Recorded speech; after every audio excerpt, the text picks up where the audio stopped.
Изградбата на третата зграда за сместување социјално загрозени семејства во Кочани е во напредна фаза. До крајот на оваа година објектот треба да биде завршен. Министерот за транспорт и врски Благој Бочварски викендов направи увид во текот на градежните работи. На средба со представниците од акционерското друштво за стопанисување со стамбени деловен простор, кое е носител на изградбата на објектот, беше заклучено дека за една година и становите ќе можат да се користат. Денеска гледаме дека зградата е во сосема напредната фаза, каде што конструкцијата е при самиот крај и очекуваме дека до крајот на оваа година ќе биде комплетно завршена и почеток на 23 година ќе влеземе во постапка за распределба на овие 34 социјални станови за наши граѓани од Кочани кои што ќе имаат потреба од ваква стамбена единица и обезбедување на пристојни услови за живење. Инвестицијата е некаде околу 1 милион евра и драго ми е што се одвива со добра динамика и ги запазува роковите кои што се зададени од страна на изведувачите и државата. Социјалните стамбени згради во Виница, Свети Николе, Гостивар и Пробиштип се веќе завршени. Министерот Бочварски рече дека во тек е постапка за избор на стручна комисија од Министерството за транспорт и врски и за труд и социјална политика. Оваа комисија треба да биде избрана во текот на неделата, а веднаш потоа ќе се објави оглас за пријавување кандидати за вселување во стамбените единици. Магистралниот пат А3 на делницата Кочани-Штип во вторник околу 10 часот ќе биде блокиран за сообраќај. Блокадата е организираат оризо производителите од Кочанскиот регион, кои на тој начин го искажуваат незадоволството од состојбата со откупните цени и пласманот на оризот и оризовата арпа. Според најавите, блокадата на коловозот ќе биде во центарот на Облешево, при што земјоделците најавуваат дека масовно ќе излезат со трактори и друга земјоделска механизација.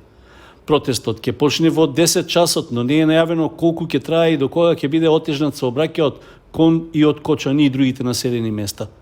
Ваквиот начин на изразување незадоволство производителите на ориз веќе го реализираа во септември и октомври минатата година, кога бараа исплата на субвенциите и дополнителната финансиска поддршка од државата.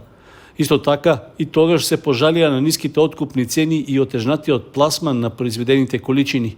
Поради актуелната состојба во која се наоѓаат, тие се пожалија дека во прашање се доведува и предстојната сеидба на оризот, зашто особено влијание имаат високите трошоци за ѓубрива и други заштитни средства, како и за подготовка на површините.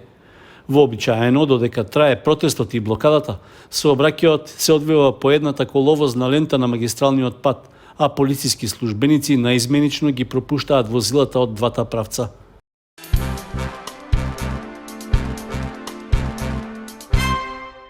И покрај најавите, изградбата на втората делница од експресниот пат меѓу Крупиште и Кочани не се реализираше со планираната динамика, поради што сообраќајницата се уште не е комплетна и не може да се користи.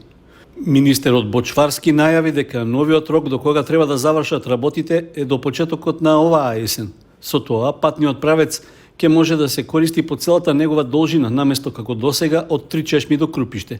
Бочварски информираше дека вделницата веќе е пробиена и на поголем дел е поставен асфалтен слој, а изградени се и приклучните патишта и надвозници.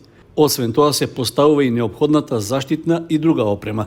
Втората фаза Штип Кочани, односно Крупиште Кочани, веќе реализацијата е 75% на работите и мои очекувања и очекувањата на надзорниот орган се дека некаде месец септември ќе биде финално реализиран на целиот овој експресен пат, со што граѓаните на источниот регион добиваат уште една многу значајна врска по овој брз пат и отвораме исто така многу нови можности за источниот регион.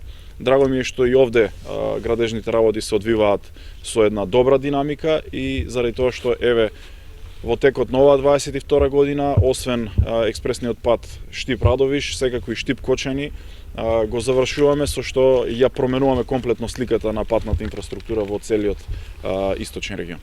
Должината на експресниот пат од Штипско Три чешми до Кочани е 28 километри, при што пред околу 2 години беше завршена и пуштена во употреба делницата до Крупиште од околу 14 километри. Целата инвестиција за изградба на експресниот пат е проектирана на над 45 милиони денари.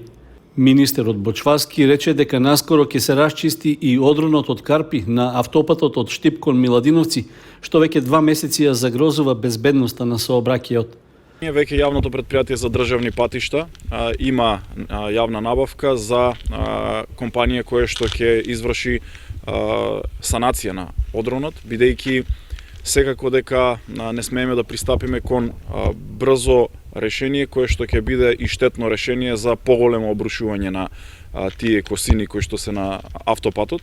Заради тоа најпрво ни професорите од градежниот факултет и стручните лица направија увид, направија испитувања на тие карпи и на тие косини, за да веќе се прави набавка за избор на компанија која што на терен ќе излезе и ќе ги санира тие косини. Патот е прооден, но важно е дека сакаме она кое што ќе биде санирано да биде темелно завршено и да не се повторуваат пак такви одрони на тие позиции. Одронот од Карпи на автопатот кон источниот регион на државата се случи по обилните врнежи од дожд на почетокот на декември минатата година. Поголеми карпи прекрија половина од коловозот од правецот на Штип на 10 километри пред Миладиновци, поради што сообраќајот се уште се пренасочува на една коловозна лента во должина од 150 метри.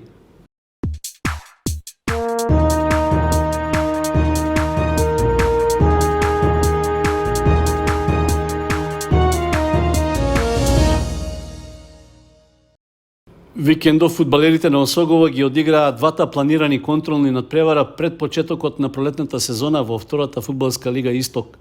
Во саботата на стадионот Никола Мантов гостуваше тимот на Детоните од Радовиш, против кој жолтосините беа подобри и забележаа победа од 2:1. Сите 3 гола беа постигнати во второто полувреме, а и покрај ваквиот резултат, заклучок е дека гостите се покажаа како сериозен противник. Првиот гол за домашните го постигна Лика, а нешто подоцна гостите израмнија со погодокот на Ефремовски. Победничкиот гол за Осогово го постигна Дојчинов пред крајот на надпреварот. Во неделата пак жолтосините одиграа уште еден контролен надпревар. На терените на спортскиот центар Истатов во Дојран, нашиот второлигаш за противник ја имаше екипата на Раднички од Сремска Митровица, Република Србија, која во Дојран се наоѓа на подготовки. Надмокниноста на српскиот тим, кој се надпреварува во тамошната прва лига, дојде до израз и Осогово загуби со 4:0, откако на полувремето гостите водеа со позитива од 3 гола. До крајот на подготвителниот период пред пролетната сезона треба да се одигра уште една контролна средба со тимот на Силекс од Кратово. Почетокот на пролетниот дел од првенството е закажан за 19 февруари, а според распоредот Осогово ќе биде домакин на Струмичка Беласица. Младите кошаркари од екипата на баскет Дино Деликатес викендов уште еднаш потврдија дека се најдобри во М18 лигата. На гостувањето во Велес против домашниот Борец баскет, тие постигнаа убедлива победа од 40 поени разлика, совладувајќи го противникот со 79:39.